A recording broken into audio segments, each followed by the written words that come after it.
الكتاب والذي أنزل إليك من ربك الحق ولكن أكثر الناس لا يؤمنون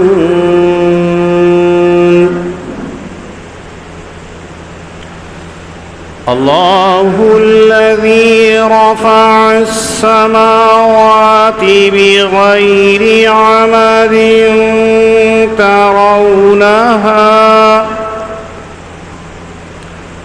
ثم استوى على العرش وسخر الشمس والقمر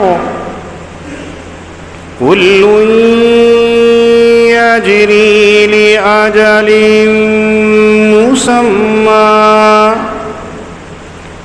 يدبر الأمر يفصل الآيات لعلكم بلقاء ربكم توقنون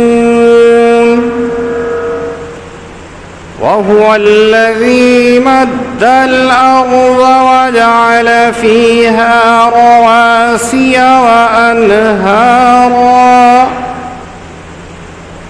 ومن كل الثمرات جعل فيها زوجين اثنين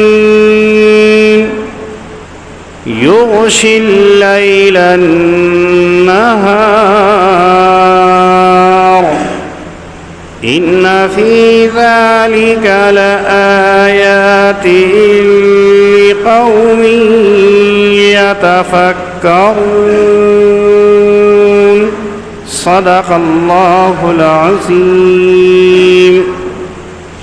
سورہ رعد، اس سے پہلے اللہ رب العزت نے سورہ یوسف کو ذکر کیا، جس میں سیدنا یوسف علیہ السلام کے تفصیلی واقعے کو ذکر کیا، نبی اکرم صلی اللہ علیہ وسلم کو تسلی دی کہ آپ نبی برحق ہیں۔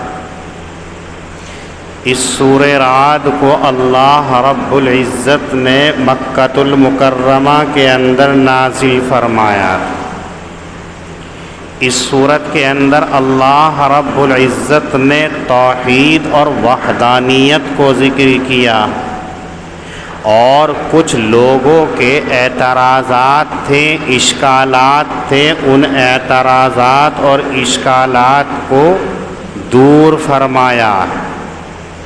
ابتدا کی الف لام میم را، یہ حروف مقطعات میں سے ہیں۔ حضرات مفسرین رحمہم اللہ فرماتے ہیں اللہ اعلم بمرادہ، ان حروف مقطعات سے اللہ رب العزت کی کیا مراد ہے بس رب ہی جانتا ہے، ہمیں ان کے معانی کے پیچھے پڑھنے کا حکم نہیں دیا گیا ہے۔ تلک آیات الکتاب، قرآن کریم کی مدح فرما رہے ہیں کہ یہ آیت کتاب یعنی قرآن کریم کی آیتیں ہیں۔ والذی انزل الیک من ربک الحق، اور جو تیرے اوپر نازل کیا گیا ہے تیرے رب کی جانب سے وہ بھی حق ہے۔ دو چیزیں اللہ رب العزت نے ذکر فرمائی، ایک کتاب جس سے مراد قرآن کریم ہے، اور دوسرا ہے الذی انزل الیک من ربک الحق، کہ رب کی طرف سے تیرے اوپر جو نازل ہوا ہے وہ بھی سچ۔ گویا قرآن کریم کی آیات بھی سچ ہیں، اور جو اللہ نے اپنے نبی کے اوپر نازل کیا ہے وہ بھی سچ ہے۔ بعض مفسرین رحمہم اللہ فرماتے ہیں کہ کتاب سے مراد بھی قرآن کریم، اور والذی انزل الیک من ربک الحق سے مراد بھی قرآن کریم ہے۔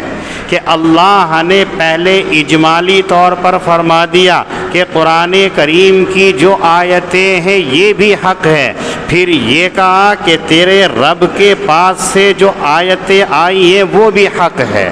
اور بعض مفسرین فرماتے ہیں کہ والذی الذی انزل الیک من ربک الحق سے پہلے اللہ نے واو کو ذکر کیا ہے، اور عربی جاننے والے جانتے ہیں کہ واو کو لایا جاتا ہے درمیان میں فاصلہ کرنے کے لیے۔ مطلب یہ ہے کہ پہلے کتاب سے مراد قرآن کریم ہے، اور الذی انزل الیک من ربک الحق سے مراد دوسری وحی ہے۔ قرآن کریم کے علاوہ بھی اللہ رب العزت نے بہت سارے احکامات حضرت نبی اکرم صلی اللہ علیہ وسلم کے اوپر نازل کیے ہیں۔ قرآن کریم کے علاوہ جتنے ارشادات نبی صلی اللہ علیہ وسلم ہیں ان کے معنی بھی اللہ رب العزت کی جانب سے نازل کیے ہوئے ہیں۔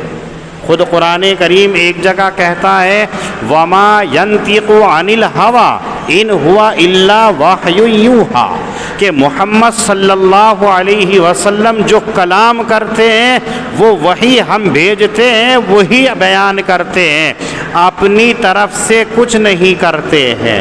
معلوم یہ ہوا کہ قرآن کریم کے علاوہ بھی بہت سارے احکامات وہ ہیں جو اللہ نے اپنے نبی کے اوپر نازل فرمائے ہیں، ان کو معانی کہا جاتا ہے، اور الفاظ کا لبادہ حضرت نبی اکرم صلی اللہ علیہ وسلم پہناتے ہیں۔ تو دونوں کی طرف اشارہ کر دیا کہ قرآن کریم بھی حق ہے اور احادیث مبارکہ بھی حق ہے۔ یہ گویا ان لوگوں کے اوپر رد کرنا ہے جو یہ کہتے ہیں کہ ہم صرف قرآن کو مانتے ہیں۔ آج زمانے کے اندر ایک فرقہ پایا جاتا ہے جس کو فرقہ قرآنیہ کہا جاتا ہے۔ وہ یہ کہتا ہے بس اللہ کی کتاب ہمارے لیے کافی ہے، اللہ کی کتاب کے علاوہ ہمیں کسی کتاب کی ضرورت نہیں۔ تو اس نے در پردہ در حقیقت احادیث مبارکہ کی تردید کر دی، انکار کر دیا کہ حدیث کی ضرورت نہیں ہے بس قرآن کریم، جبکہ اللہ رب العزت فرما رہے ہیں الذی انزل الیک من ربک بالحق من ربک الحق، جو تیرے پاس تیرے رب کی طرف سے آیا ہے وہ بھی حق ہے، اور رسول صلی اللہ علیہ وسلم جو بیان فرما رہے ہیں وہ یقیناً اللہ کے پاس سے آئے ہوئے احکام ہے تو وہ بھی حق ہے۔ جو قرآن اور حدیث کے درمیان میں فرق کرے گا اس کا بھی ایمان خطرے کے اندر ہے، باہر ہو جائے گا۔ اس سے معلوم ہوا کہ قرآن کریم بھی حق، اور قرآن کریم کے علاوہ اللہ نے بہت سارے احکامات نازل کیے ہیں وہ بھی حق۔ وَلَٰكِنَّ أَكْثَرَ النَّاسِ لَا يُؤْمِنُونَ قرآن کریم کے متعلق اللہ رب العزت فرماتے ہیں کہ جب یہ اللہ کے پاس سے آیا ہوا کلام ہے اس کو سچا ماننا چاہیے، اس کو قبول کر لینا چاہیے، لیکن بہت سارے لوگ اپنی ضد، اناد، ہٹ دھرمی کی بنا پر قرآن کریم کو مانتے نہیں، جبکہ قرآن کریم نے کئی جگہ یہ چیلنج کیا ہے کہ اگر تمہیں یہ شبہ ہو کہ قرآن کریم العیاذ باللہ اللہ کا کلام نہیں ہے، اگر تم یہ سمجھتے ہو کہ محمد قرآن کریم کو گھڑ لیتا ہے اور صبح کو تمہارے سامنے اللہ کا کلام بتا کر کے پیش کرتا ہے، تو محمد بھی تمہارے جیسا ایک فرد ہے، ایک بشر ہے، محمد بھی تمہارے ہی زمانے کے اندر پیدا ہونے والا ایک انسان ہے۔ تم جانتے ہو کہ محمد ابن عبداللہ نے نہ کسی مدرسے میں پڑھا ہے، نہ کسی استاذ کے سامنے زانوے تلمذ کو اختیار کیا ہے، نہ کسی یونیورسٹی کے اندر داخلہ لیا ہے، نہ کسی تورات کتاب کو پڑھا لکھا ہے، نہ کسی کے پاس جا کر کے علم کو حاصل کیا ہے، اور وہ کلام بیان کرتا ہے، وہ ایسا کلام سناتا ہے کہ تم تمام کے تمام فصحا ہو، بلغا ہو، ادبا ہو، شعرا ہو، قادر الکلام ہو، لسان عربی سے واقفیت رکھتے ہو، تم اس جیسا ایک کلام تو کیا ایک آیت بنا کر کے پیش کر دو۔ اور ہم دعوے سے کہتے ہیں کہ قیامت تک تم اللہ کے علاوہ اپنے تمام کے تمام مددگاروں کو بلا لو، ایک آیت نہیں بنا سکتے ہو، جس سے معلوم یہ ہوا کہ قرآن کریم اللہ کا کلام ہے، مان لینا چاہیے۔ لیکن یہ لوگ اکثر ایسے ہیں جو قرآن کریم کو نہیں مانتے۔ اللہ الذی رفع السماوات بغیر عمد ترونہ، پہلی آیت کریمہ کے اندر تو قرآن کریم کی تعریف اور قرآن کریم کا حق ہونا بیان کیا ہے۔ دوسری آیت کریمہ کے اندر اللہ رب العزت توحید اور وحدانیت کو بیان کرتے ہیں۔ ایک اللہ کے اوپر ایمان لانا کیوں ضروری ہے؟ ایک اللہ کو معبود برحق ماننا کیوں ضروری ہے؟ اس کو ذکر کیا کہ اللہ کی ذات وہ ذات ہے کہ جس نے اونچے آسمان بنائے ہیں لیکن بغیر ستون کے بنائے ہیں، بغیر پلر کے بنائے ہیں، بغیر تھم کے بنائے ہیں، کوئی راستے کے اندر نیچے سے لے کے اوپر تک روکنے والی کوئی چیز نہیں بنائی ہے، اور چھوٹی موٹی عمارت نہیں ہے، اتنا لمبا اتنا بڑا ہے کہ تا حد نظر وہ آسمان نظر آتا ہے، اور اس آسمان کے اندر نہ جھول نظر آتا ہے، اس آسمان کے اندر نہ پھٹن نظر آتی ہے، اس آسمان کے اندر نہ دراڑ نظر آتی ہے، اس آسمان کے اندر نہ نشیب و فراز نظر آتے ہیں، بلکہ ہموار اور جاذب پرکشش وہ آسمان نظر آتا ہے۔ دنیا کی ساری طاقتیں مل کر کے ایک عمارت ایسی بنا دیں کہ اس کے نیچے کوئی پلر، کوئی تھم، کوئی ستون نہ ہو نہیں سکتا ہے۔ اگر آدمی اسی کے اوپر غور کر لے تو یقیناً وہ اللہ کے اوپر ایمان لے آئے۔ ایسا آسمان اللہ نے بنا دیا ہے، اور آسمان بھی ایسا ہے ترونہا، تم اپنی کھلی آنکھوں سے اس کو دیکھتے ہو۔ ایک تو یہ ہے کہ سنی سنی آئی بات ہے، ایک تو یہ ہے کہ لوگوں سے سنتے چلے آ رہے ہیں، اور ایک ایسی چیز ہے جو اپنی آنکھوں سے مشاہدہ کر رہے ہیں، اپنی آنکھوں سے دیکھ رہے ہیں کہ آسمان ہے، نیلا آسمان اللہ نے بنا دیا ہے، اس کو اندر غور کر لو تو اللہ کی وحدانیت کے قائل ہو جاؤ گے۔ یہاں یہ بات بھی یاد رکھنا کہ آسمان کا رنگ نیلا ہے یا نہیں ہے۔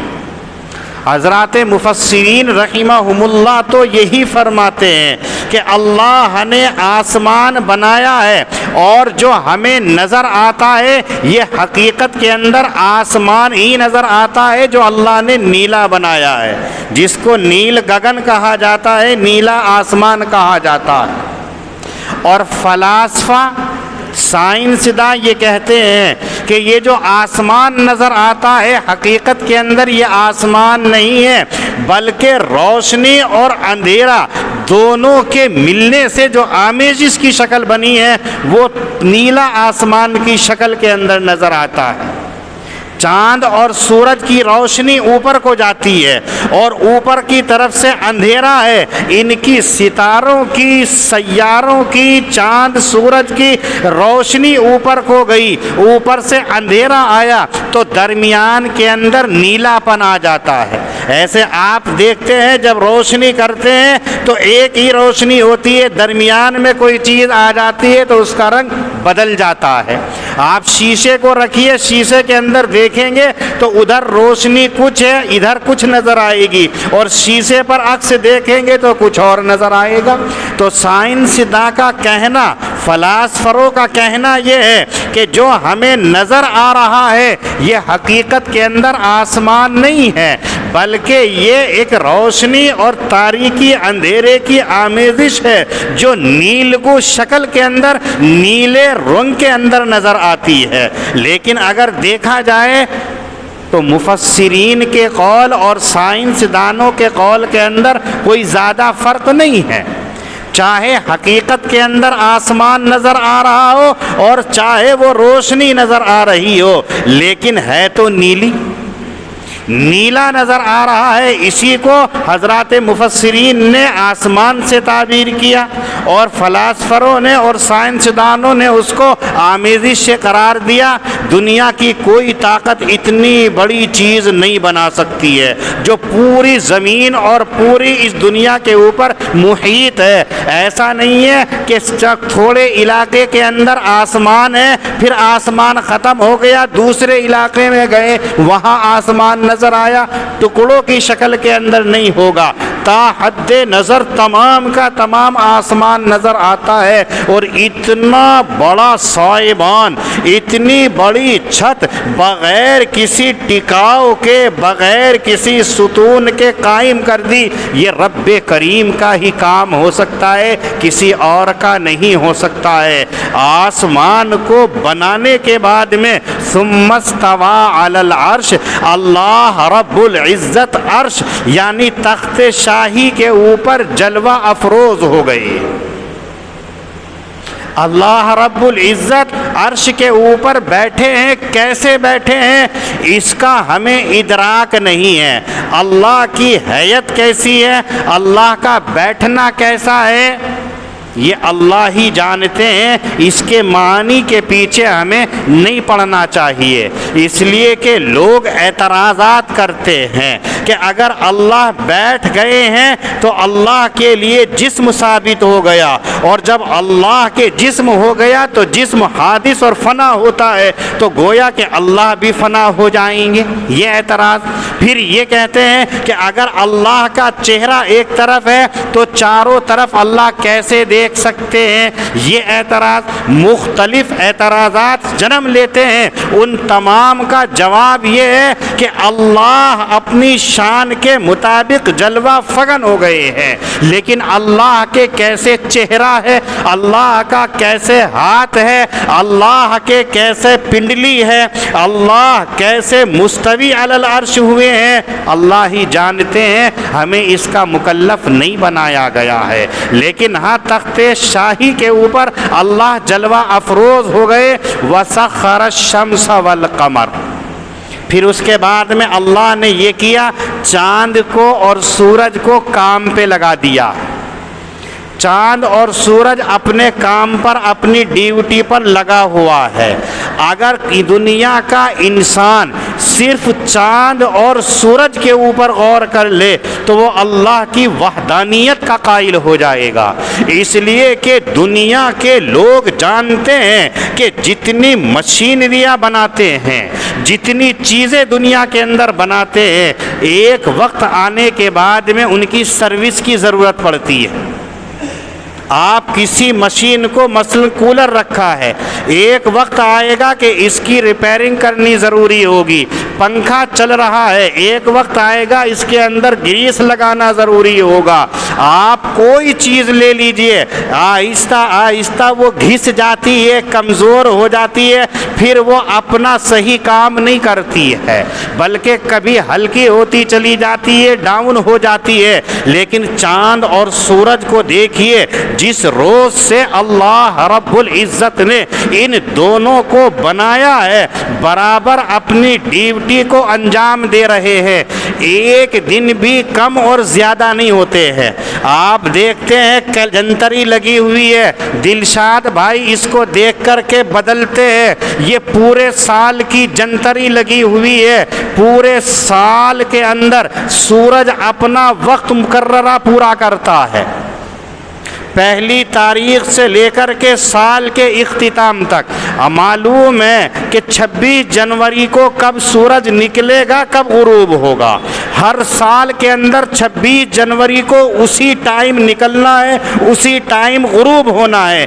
ایک لمحہ، ایک سیکنڈ نہ پہلے نکل سکتا ہے، نہ ایک لمحہ بعد میں نکلتا ہے۔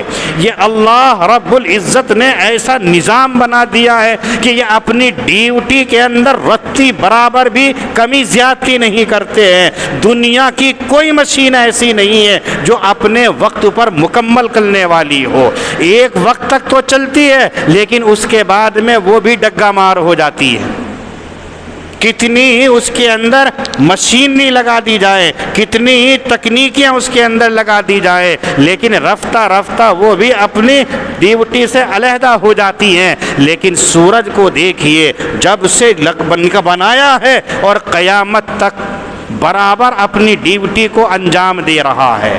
چاند کو دیکھیے کہ ہر مہینے یہ اپنا وقت پورا کرتا ہے، یہ ہر مہینے ڈیوٹی پوری کرتا ہے، اور سورج سال میں ایک مرتبہ اپنی ڈیوٹی پوری کرتا ہے، پھر سال کے بعد میں پھر دوسری ڈیوٹی شروع کرتا ہے۔ تو یہ اپنے وقت کے اوپر برابر ڈیوٹی کو انجام دے رہے ہیں۔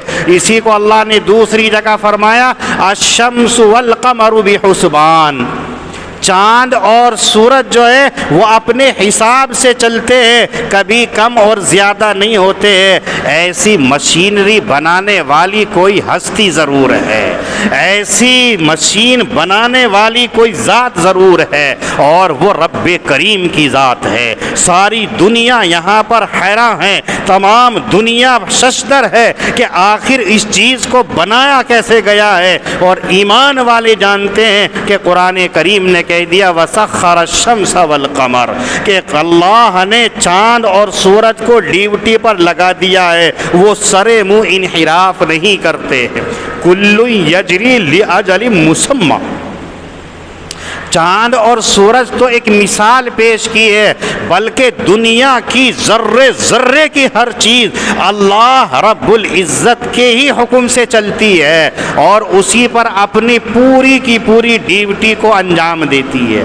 جو چیزیں انسان بناتے ہیں، یہ انسان کے بنانے کے اندر بھی اللہ رب العزت کی مشیت کا عرفہ ہے۔ آپ دیکھیے کہ آپ کو مکان بنانا ہے، مثلاً قاری صاحب نے اپنی بلڈنگ بنائی ہے، اپنا محل بنایا ہے، تنے تنہا ہے، اکیلے نہیں بنا سکتے ہیں۔ ایک کو کہہ دیا کہ سیمنٹ بنا کر کے تیار کر کے قاری صاحب کی بلڈنگ پر پہنچائے، دوسرے سے کہا کہ ریت لا کر کے وہاں پہنچائے، تیسرے سے کہا کہ وہاں اینٹ لا کر کے پہنچائے، چوتھے سے کہا کہ وہاں پتھر لا کر کے پہنچائے، اور سے کہا کہ وہاں پر لوہے کی سریا لا کر کے، مختلف اتنی ساری چیزیں لا کر کے ایک شخص کے پاس میں جمع کر دی۔ یہ اللہ رب العزت کے حکم کے بغیر نہیں ہو سکتی ہے۔ اور پھر جب انسانی صنعت نے، مستری اور معمار نے اس عمارت کو بنا کر کے تیار کر دیا ہے، تو اب وہ تمام کی تمام چیزیں ایک جگہ چپکی ہوئی جمی ہوئی ہیں، یہ اللہ رب العزت کے حکم سے ہے۔ ورنہ تو چاہے ریت سیمنٹ سے ملنا انکار کر دے، اینٹ سیمنٹ سے چپکنے سے انکار کر دے، لوہا سریے اور دیگر چیزیں سیمنٹ کو پکڑنے سے انکار کر دے، تو عمارت بن ہی نہیں سکتی ہے۔ یہ تمام چیزیں یقینی طور پر اللہ رب العزت کے حکم سے بن کر کے تیار ہو رہی ہے۔ یہی اللہ رب العزت کی وحدانیت ہے۔ اور اس سے بڑھ کر کے انسان دیکھے کہ انسان اپنے اندر غور کر لے تو اسی کے اندر اللہ کے لیے بے شمار نعمتیں اور بے شمار نشانیاں نظر آ جائیں گی، جو اللہ کی وحدانیت کے اوپر دلالت کرنے والی ہوں گی۔ یدبر الامر یفصل الآیات لعلکم بلقاء ربکم توقنون۔ اللہ رب العزت فرماتے ہیں کہ ہم نے ہر کام کے اندر تدبیر کی اور ہر نشانی کو ہم نے تفصیل سے بیان کیا، ایسے لوگوں کے لیے جو اپنے رب سے ملاقات کا یقین رکھتے ہیں، جن کو اللہ رب العزت سے ملنے کا یقین کامل ہے، وہی لوگ اللہ کی نشانیوں کے اندر غور و فکر کر کے اس کی وحدانیت کو قبول۔ حضرت امام شافعی علیہ الرحمہ فرماتے ہیں کہ میں نے اللہ رب العزت کی وحدانیت کو پہچان لیا شہتوت کے پتے سے۔ شہتوت کا پتا ہوتا ہے، جب اس کے اوپر میں نے غور کیا تو کبھی تو اس پتے کو ریشم کا کیڑا کھاتا ہے، اور کبھی اسی پتے کو بکری کھاتی ہے جو اپنا چارہ بناتی ہے۔ پتے پتا ایک ہے، ایک درخت ہے، اس کو کھانے والے دو علیحدہ علیحدہ جانور ہیں، ایک ریشم کا کیڑا ہے اور ایک بکری ہے۔ بکری اگر اس پتے کو کھاتی ہے تو مینگنی بنا کر کے باہر نکال دیتی ہے، اور ریشم کا کیڑا اسی پتے کو کھاتا ہے تو وہ ریشمی کپڑے کا دھاگا بنا کر کے نکالتا ہے۔ تو یہ اللہ کی وحدانیت کی دلیل ہے کہ اس پتے کے اندر کوئی کمال نہیں ہے، لیکن جب وہ پتا ایک کے اندر جا رہا ہے تو کچھ اور نکل رہا ہے، وہی پتا اگر دوسرے مویشی اور دوسرے کیڑے مکوڑے کے اندر جا رہا ہے تو وہ کچھ اور بنا کر کے نکال رہا ہے۔ دنیا کی کوئی مشین ایسی نہیں ہے کہ ایک چیز ڈال کر کے اس کی مختلف چیزیں بنا کر کے نکال دے۔ یہ اللہ رب العزت کی وحدانیت کی دلیل ہے۔ اگر انسان اسی کو دیکھ لے، اسی کو اللہ کہہ رہے ہیں یدبر الامر یفصل الآیات، ہم کاموں کے اندر تدبیر کرتے ہیں اور نشانیوں کو، علامتوں کو ہم بیان کرتے ہیں تفصیل سے، لیکن ان لوگوں کے لیے جو اللہ رب العزت سے ملاقات کا یقین رکھتے ہیں، اور جن کو لقاء رب کا یقین نہیں ہے وہ تو اس کو مانیں گے نہیں، ان کے سامنے تو تمام دلیل بیکار ہیں۔ وَهُوَ الَّذِي مَدَّ الْأَرْضَ وَجَعَلَ فِيهَا رَوَاسِيَ، تیسری آیت کریمہ کے اندر مزید ترقی کرتے ہوئے اللہ وحدانیت کے بارے میں فرماتے ہیں کہ اللہ کی ذات تو وہ ذات ہے کہ جس نے زمین کو پھیلا دیا اور پھر اس زمین کے اندر بوجھ کو رکھ دیا اور ندیوں کو پیدا کر دیا۔ بوجھ سے مراد ہے پہاڑ۔ زمین کو جب اللہ رب العزت نے بنایا ہے تو اس وقت کے اندر یہ لغزش کر رہی تھی، ایسے ہل رہی تھی، اس کو روکنے کے لیے اللہ نے میخ کی شکل کے اندر پہاڑوں کو رکھا ہے۔ یہاں یہ بھی یاد رکھیے کہ اللہ رب العزت نے سب سے پہلے زمین بنائی ہے، سب سے پہلے زمین اینٹ کی شکل کے اندر بنائی ہے، اور وہ جگہ ہے بیت اللہ، جہاں بیت اللہ خانہ کعبہ ہے اس کے نیچے کی زمین ہے، اللہ نے سب سے پہلے وہ بنائی ہے، اور پھر آہستہ آہستہ اس کو پھیلایا ہے، جس کو پہلی سورت کے اندر فرمایا الحمدللہ رب العالمین، عالمین کا رب رب کہتے ہیں آہستہ آہستہ پرورش کرنے والا، پھیلانے والا۔ تو اللہ نے زمین بنائی سب سے پہلے بیت اللہ۔ یہی وجہ ہے کہ آج پوری دنیا کا بیچ اگر کوئی ہے تو وہ بیت اللہ کی جگہ ہے۔ کس چیز کے اوپر بنائی ہے؟ علامہ ساوی رحمت اللہ علیہ فرماتے ہیں کہ اللہ نے اس زمین کو جو بنایا ہے، ایک یحموت نام کی مچھلی ہے، اس مچھلی کی پشت کے اوپر زمین کو رکھا گیا ہے۔ وہ مچھلی سمندر کے اندر، پانی کے اندر ہے، اتنی مضبوط کہ پوری کائنات کو اپنی پشت کے اوپر لیے ہوئے ہے، وہ پھیلائی ہے۔ جب وہ ہلنے لگی، زمین ارتعاش کرنے لگی، تو اللہ نے جگہ جگہ اس کے لیے پہاڑوں کو گاڑ دیا ہے۔ اس سے دو فائدے ہوئے۔ ایک فائدہ یہ ہوا کہ زمین کے اوپر انسان رک نہیں سکتا تھا۔ آپ دیکھیے ذرا سا ہلن آتا ہے، زلزلہ آتا ہے تو انسان ڈگمگا جاتا ہے، ڈس بیلنس ہو جاتا ہے، گر جاتا ہے۔ اگر زمین ہلتی رہتی تو انسان اس سے فائدہ نہیں اٹھا سکتا تھا۔ اس کو روکنے کے لیے اللہ نے پہاڑوں کو گاڑ دیا ہے، تو پہاڑوں کو اتنا وزنی بنا دیا ہے کہ زمین اب ہلتی نہیں ہے۔ اور دوسرا فائدہ پہاڑوں سے یہ کیا کہ پہاڑوں کی چوٹیوں کے اوپر اللہ نے پانی کو برف کی شکل کے اندر جمع کر کے رکھ دیا ہے، جو پوری کائنات کے اندر پھیلا ہوا ہے۔ آپ دیکھتے ہیں کہ پہاڑوں سے جو پانی آ رہا ہے وہ وہی پہاڑ کے اوپر برف رکھا ہوا ہے جو منجمد ہے، جس کو اللہ رب العزت بہاتے رہتے ہیں اور آتا ہے۔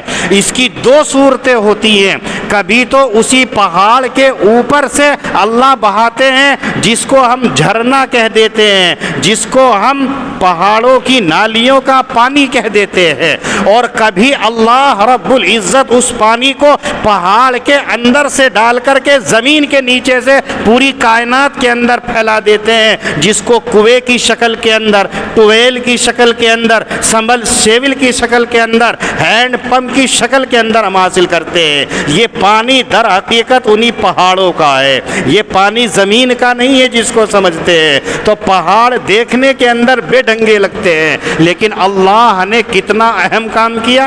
انسانوں کو ان پہاڑوں کی کتنی سخت ضرورت ہے کہ آدمی کھائے نہ تو رہ سکتا ہے، لیکن اگر پانی نہ پیے نہیں رہ سکتا ہے۔ اس پانی کو اتنا عام کر دیا، ان پہاڑوں سے نیچے کو بہا دیا، اور جو پہاڑی علاقوں کے اندر رہتے ہیں ان کے پانی کو اوپر سے ہی بہا دیا، اور وہ پانی ہمیں استعمال کے لیے کیا ہے۔ رواسیہ، یہ ذات اللہ رب العزت کی ذات ہے جو ایسا کام کر رہی ہے۔ وَأَنْهَارًا، اور انہی سے ندیوں کو نکال دیا ہے، پہاڑوں کے اندر سے ندیوں کو اللہ نے نالوں کو نکالا ہے، اسی سے تمام کی تمام دنیا کے اندر پانی پھیل رہا ہے۔ یہ اللہ کی ذات۔ اور کیا ہے؟ وَمِن كُلِّ الثَّمَرَاتِ جَعَلَ فِيهَا زَوْجَيْنِ اثْنَيْنِ، اور دنیا کے اندر جتنے پھل ہیں ان تمام میووں کے اندر ہر قسم کے دو دو جوڑے پیدا کیے۔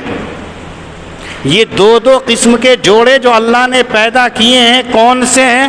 بعض مفسرین فرماتے ہیں کہ جوڑے سے مراد ہے کہ میٹھا ہے تو کھٹا بھی ہے، سفید ہے تو کالا بھی ہے، اجلا بھی ہے تو غیر اجلا بھی ہے، موٹا بھی ہے تو پتلا بھی ہے۔ آپ دیکھیے آم کا ایک درخت ہے، ایک مرتبہ پھل آ رہا ہے تو موٹے موٹے آ رہے ہیں، اگلی دفعہ اسی درخت کے اوپر جب پھل آتا ہے تو چھوٹے چھوٹے آ رہے ہیں۔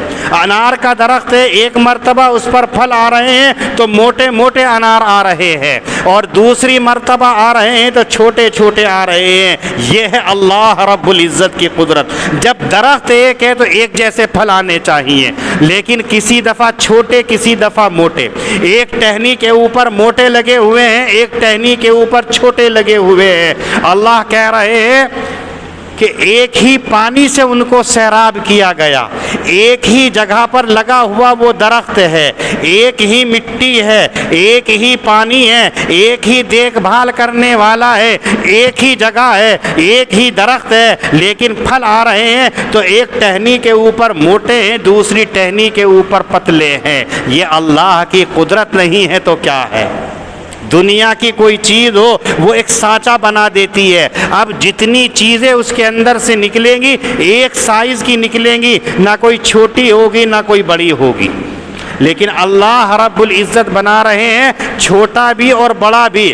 اگر دنیا کی مشین کے اندر چھوٹا بڑا نکل کے آتا ہے تو ایک اوریجنل کہلاتا ہے، ایک ڈیفیکٹڈ اور بیکار کہلاتا ہے۔ لیکن اللہ کی قدرت دیکھیے، اگر امرود کے درخت کے اوپر موٹا امرود لگا ہوا ہے اور دوسری شاخ کے اوپر اس کے چھوٹا امرود لگا ہوا ہے، مٹھاس کے اندر دونوں برابر ہیں اور دونوں اپنے اعتبار سے خوبصورت ہے، بدنما اور بے ڈھنگے نہیں معلوم ہوتے ہیں۔ یہ اللہ کی قدرت نہیں ہے تو کیا؟ اور بعض حضرات فرماتے ہیں کہ ہر دو جوڑوں میں دو دو جو بنائے ہیں، اس کا مطلب یہ ہے کہ درختوں کے اندر اللہ نے نر اور مادہ کو پیدا کیا۔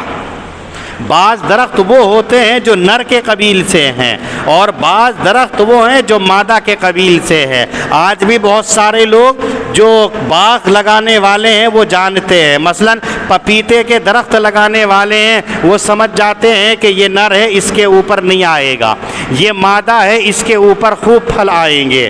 اسی طریقے سے اور دوسرے درخت ہیں، انار ہے، کھجور ہے، ان کے اندر نر اور مادہ کا پتہ سائنس کے ذریعے سے پتہ چل گیا ہے۔ جیسی جیسی تحقیق بڑھ رہی ہے انسان فرق کر رہے ہیں کہ اس درخت کے اوپر پھل نہیں آئے گا یہ نر ہے، اس درخت کے اوپر خوب پھل آئیں گے یہ مادہ ہے۔ یہ ہے اللہ رب العزت کی قدرت، جس کو کہا من کل الثمرات جعل فیہا زوجین اثنین، کہ ہر درخت کے پھلوں میں سے دو جوڑے بنائے ہیں، یغشی اللیل النہار، اللہ کی قدرت کو دیکھنا ہے تو دیکھیے کہ اللہ کی ذات تو وہ ہے کہ جو دن کو رات سے ڈھانپ دیتی ہے۔ انسان دن کے اندر کتنا آرام کرنا چاہے لیکن اسے آرام نہیں حاصل ہوگا۔ رات کے پہر کے اندر چند لمحوں کے لیے اگر وہ محو خواب ہو جائے تو اس کے سکون کے اندر اضافہ ہو جاتا ہے۔ رات کو ٹھنڈا اور میٹھا بنایا ہے تو دن کی روشنی، دن کی تپش، دن کی گرمی، دن کا اجالا، دن کی تمام چیزوں کو اللہ رب العزت نے رات کے اندر ڈھانک دیا ہے۔ یہ اللہ کی قدرت نہیں ہے تو کیا ہے؟ ان فی ذالک لآیات لقوم یتفکرون۔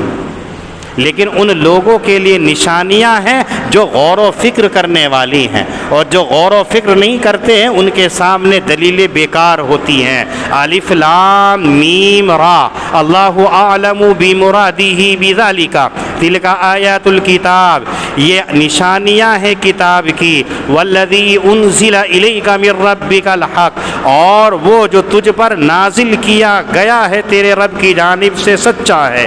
ولکن اکثر الناس لا یؤمنون، لیکن اکثر لوگ مانتے نہیں ہیں۔ اللہ الذی رفع السماوات بغیر عمد ترونہا، اللہ کی ذات وہ ہے کہ جس نے اونچے کیے آسمانوں کو بغیر ستون کے جن کو تم دیکھتے ہو۔ ثم استوى علی العرش، پھر وہ عرش کے اوپر قائم ہو گیا۔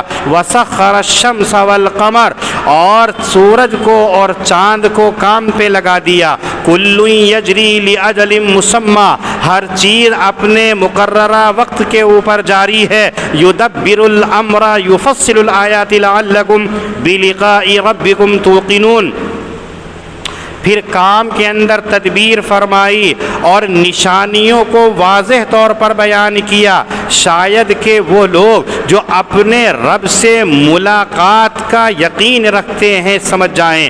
وَهُوَ الَّذِي مَدَّ الْأَرْضَ وَجَعَلَ فِيهَا رَوَاسِيَ، اللہ کی ذات وہ ہے جس نے زمین کو پھیلایا اور اس کے اندر بوجھ کو اور ندیوں کو رکھا۔ وَمِن كُلِّ الثَّمَرَاتِ جَعَلَ فِيهَا زَوْجَيْنِ اثْنَيْنِ، اور ہر میوے میں سے رکھے اس کے اندر دو قسم کے جوڑے۔ یغشی اللیل النہار، اللہ کی ذات وہ ہے کہ جس نے دن کو رات سے ڈھانپ دیا۔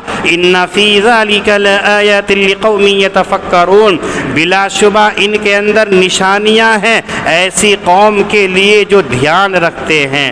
اللہ پاک ہم سب کو دین کی صحیح سمجھ عطا فرمائے۔ وآخر دعوانا ان الحمد للہ رب العالمین۔